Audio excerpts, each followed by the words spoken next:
Okay, guys, all set. This is Alex Pilak. I'm at the second day of the Canadian Science Policy Conference in Toronto, and I'm here with Ron Freedman. He's the co-founder of the Impact Group, a consulting company based in Toronto that's done work for many years, much of it relating to science policy, and he was involved in a science policy session yesterday. So welcome, Ron, and great pleasure to have you. Thanks. Tell me about your involvement in the session yesterday. What were you specifically presenting about? Well, yesterday I was presenting 10 dilemmas in science and technology strategy. These are 10 ongoing problems that we simply haven't been able to solve in Canada. For example, the problem of Canada's historically low business investment rate in research and development.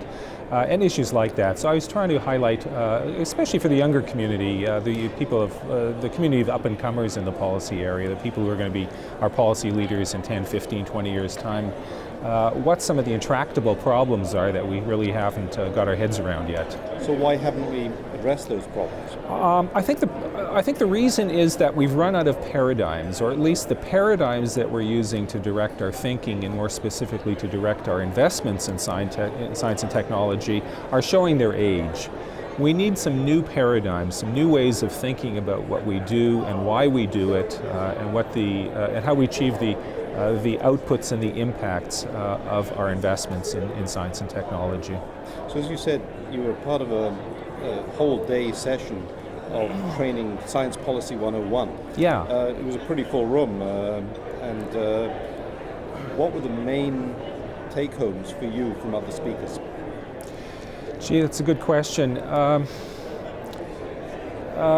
lot of diverse opinions and a lot of diverse experience in that room. There was a cadre of younger people, as I said, the people who are going to be our future leaders. There's a large cadre of people who are our current leaders, who've been there and done that. And it was interesting watching the interaction of the two. The great thing about sessions like that is that you've got the new people who are asking the very basic questions that we all take for granted and think we know the answers to, but when you really start thinking about them, we realize, well, we're not so sure about why we do it and why things are as they are. In terms of the takeaways, there's a lot of angst in the community these days. Some of it misplaced, I think, but a lot of angst about funding, as there always is. People in the research and innovation community are often reliant on third parties and often on governments for the money to do their work. And there's an ongoing anxiety about what the future holds, because a lot of people's careers, as you know, depend on having a steady flow, steady and predictable flow of money. Now, the fact of the matter is that the growth in money for research and innovation in Canada, while the growth has tailed off, we're still at a comparatively high level historically, but nonetheless there's an anxiety about what's going to be happening in the future. A lot of anxiety over technological change and the impact of technological change on research and the practice of research, and we heard that again this morning in the discussions of big data and data archiving and these sorts of things. I think there's a growing ennui over the increasing bureaucratization of research, just the amount of paperwork that researchers need to complete these days to do their basic job. And increasingly, as you know with your own background, researchers are having to become research managers just in order to get the work done. So those are some of the themes that I heard coming out of it. Okay, so given that, what do you think personally is probably the biggest issue facing science policy in Canada today?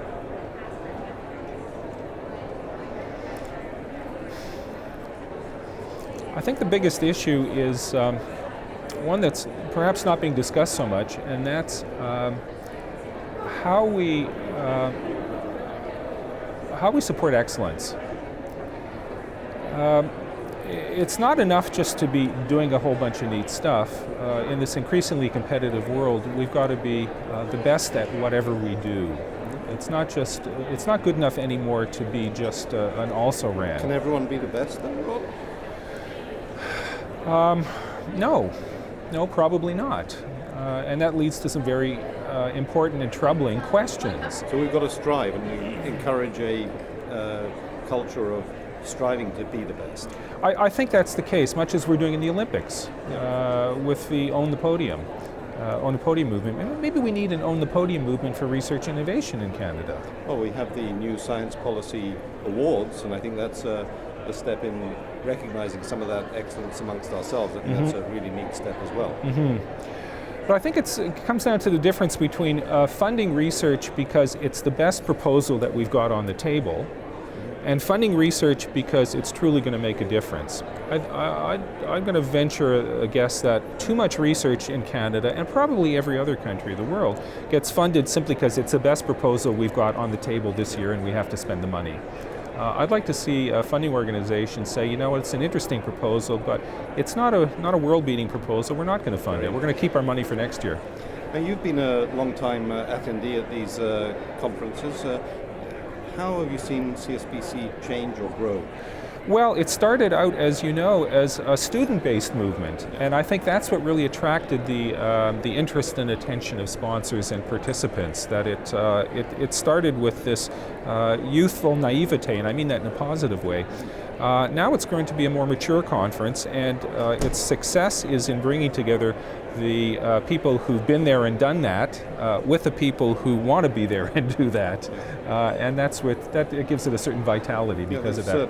There's certainly a lot of energy in this conference, and the sessions are really fascinating. I mean, I'm going into sessions where I really don't have any background. Exactly, and you're just there to learn. Yeah. So that's great. Well, look, thank you so much for being here. Thanks for the invite. All the best.